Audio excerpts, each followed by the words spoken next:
Welcome to Bite at a Time Books, where we read you your favorite classics one bite at a time.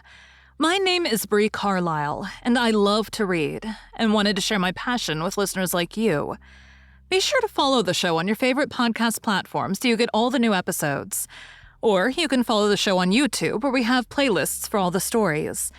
You can find us on all the social medias, at Bite at a Time Books, or on our website, biteatatimebooks.com, where you can also sign up for our newsletter for more information on what we're reading and what's coming next for the podcasts. We're a part of the Bite at a Time Books Productions Network. If you'd also like to hear what inspired your favorite classic author to write their novels, and what was going on in the world at the time, check out the Bite at a Time Books Behind the Story podcast, Tuesdays, wherever you listen to podcasts. Today we'll be continuing The Adventures of Sherlock Holmes by Arthur Conan Doyle. The Adventure of the Noble Bachelor. Bite 1. The Lord St. Simon marriage and its curious termination have long ceased to be a subject of interest in those exalted circles in which the unfortunate bridegroom moves. Fresh scandals have eclipsed it, and their more piquant details have drawn the gossips away from this 4-year-old drama. As I have reason to believe, however, that the full facts have never been revealed to the general public, and as my friend Sherlock Holmes had a considerable share in clearing the matter up, I feel that no memoir of him would be complete without some little sketch of this remarkable episode. It was a few weeks before my own marriage, during the days when I was still sharing rooms with Holmes in Baker Street, that he came home from an afternoon stroll to find a letter on the table waiting for him.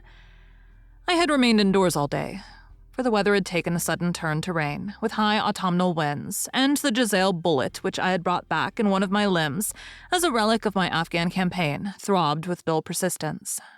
With my body in one easy chair, and my legs upon another, I had surrounded myself with a cloud of newspapers, until at last, saturated with the news of the day, I tossed them all aside and lay listless, watching the huge crest and monogram upon the envelope upon the table, and wondering lazily who my friend's noble correspondent could be. "Here is a very fashionable epistle," I remarked as he entered. "Your morning letters, if I remember right, were from a fishmonger and a tidewaiter."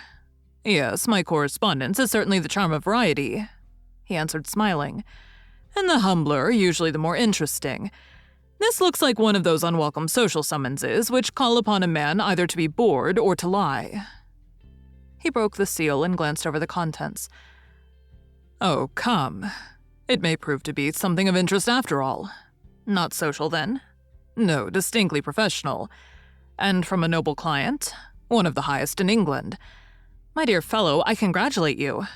I assure you, Watson, without affection, that the status of my client is a matter of less moment to me than the interest of his case.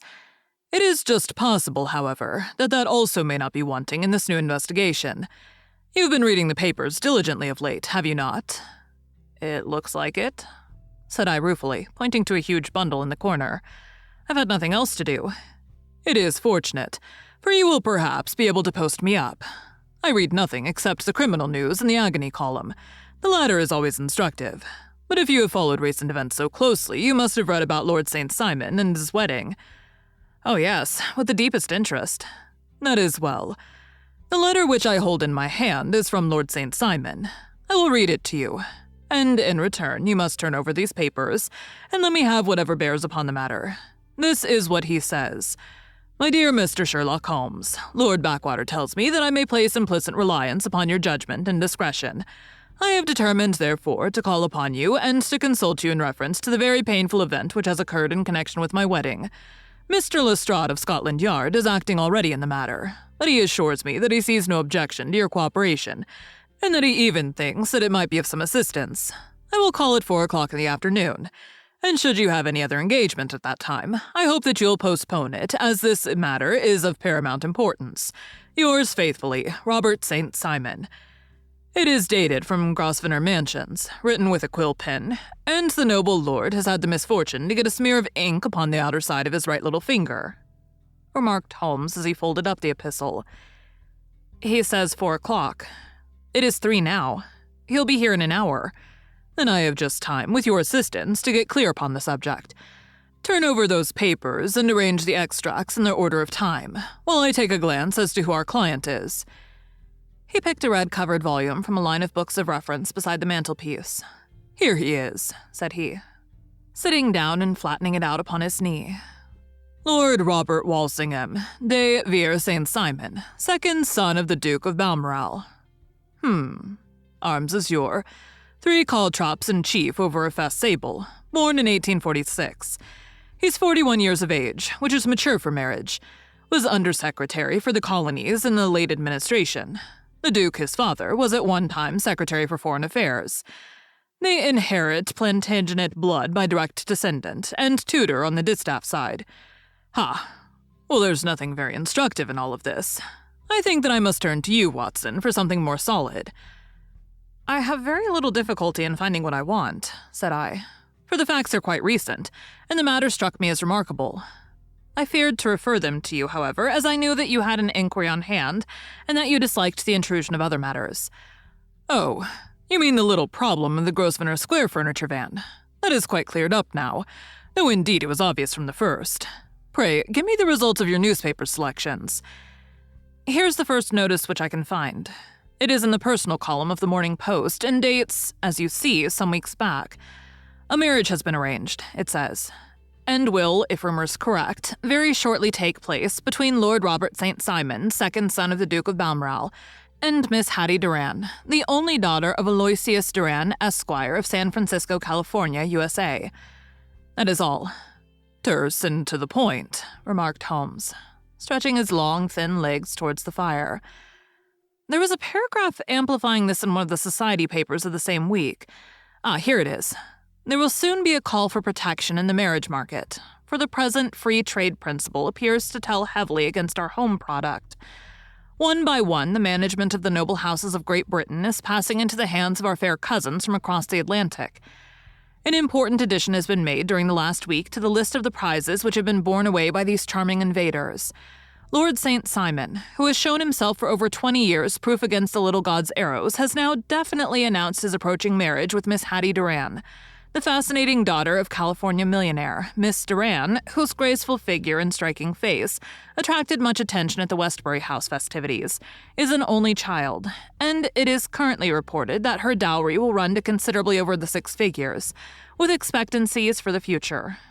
As it is an open secret that the Duke of Balmoral has been compelled to sell his pictures within the last few years, and as Lord St. Simon has no property of his own, save the small estate of Birchmoor, it is obvious that the Californian heiress is not the only gainer by an alliance which will enable her to make the easy and common transition from a Republican lady to a British peeress." "Anything else?" asked Holmes, yawning. "Oh yes, plenty. Then there's another note in the Morning Post to say that the marriage would be an absolutely quiet one, that it would be at St. George's, Hanover Square, that only half a dozen intimate friends would be invited, and that the party would return to the furnished house at Lancaster Gate, which has been taken by Mr. Aloysius Duran. 2 days later, that is, on Wednesday last, there was a curt announcement that the wedding had taken place and that the honeymoon would be passed at Lord Backwater's place near Petersfield. Those are all the notices which appeared before the disappearance of the bride." "Before the what?" asked Holmes with a start. "The vanishing of the lady." "When did she vanish, then?" "At the wedding breakfast." "Indeed. This is more interesting than it promised to be. Quite dramatic, in fact." "Yes, it struck me as being a little out of the common. They often vanish before the ceremony and occasionally during the honeymoon, but I cannot call to mind anything quite so prompt as this. Pray, let me have the details." "I warn you that they are very incomplete." "Perhaps we may make them less so." "Such as they are set forth in a single article of a morning paper of yesterday, which I will read to you. It is headed, 'Singular Occurrence at a Fashionable Wedding.' The family of Lord Robert St. Simon has been thrown into the greatest consternation by the strange and painful episodes which have taken place in connection with his wedding. The ceremony, as shortly announced in the papers of yesterday, occurred on the previous morning, but it is only now that it has been possible to confirm the strange rumors which have been so persistently floating about. In spite of the attempts of the friends to hush the matter up, so much public attention has now been drawn to it that no good purpose can be served by affecting to disregard what is common subject for conversation. The ceremony, which was performed at St. George's, Hanover Square, was a very quiet one, no one being present save the father of the bride, Mr. Aloysius Doran, the Duchess of Balmoral, Lord Backwater, Lord Eustace, and Lady Clara St. Simon, the younger brother and sister of the bridegroom, and Lady Alicia Whittington. The whole party proceeded afterwards to the house of Mr. Aloysius Doran at Lancaster Gate, where breakfast had been prepared. It appears that some little trouble was caused by a woman, whose name has not been ascertained, who endeavored to force her way into the house after the bridal party, alleging that she had some claim upon Lord St. Simon. It was only after a painful and prolonged scene that she was ejected by the butler and the footman. The bride, who had fortunately entered the house before this unpleasant interruption, had sat down to breakfast with the rest, when she complained of a sudden indisposition and retired to her room. Her prolonged absence having caused some comment, her father followed her, but learned from her maid that she had only come up to her chamber for an instant, caught up an ulster and bonnet, and hurried down to the passage. One of the footmen declared that he had seen a lady leave the house thus apparelled, but had refused to credit that it was his mistress, believing her to be with the company. On ascertaining that his daughter had disappeared, Mr. Aloysius Doran, in conjunction with the bridegroom, instantly put themselves in communication with the police, and very energetic inquiries are being made, which will probably result in a speedy clearing up of this very singular business. Up to a late hour last night, however, nothing had transpired as to the whereabouts of the missing lady. There are rumors of foul play in the matter, and it is said that the police have caused the arrest of the woman who had caused the original disturbance, in the belief that from jealousy or some other motive, she may have been concerned in the strange disappearance of the bride. And is that all? Thank you for joining Bite at a Time Books today, while we read a bite of one of your favorite classics. Again, my name is Bree Carlile, and I hope you join us tomorrow for the next bite of the adventures of Sherlock Holmes. If you enjoyed our show, be sure to follow us so you get all the new episodes. We would also love for you to drop us a rating on your favorite podcast platform. You can catch us on all the social medias at Bite at a Time Books, or check out our website, biteatatimebooks.com, where you can sign up for our newsletter. Our show is part of the Bite at a Time Books Productions Network. If you would also like to hear about the authors who write the books we read on the show, check out the Bite at a Time Books Behind the Story podcast, wherever you listen to podcasts, or on biteatatimebooksbehindthestory.com.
Time.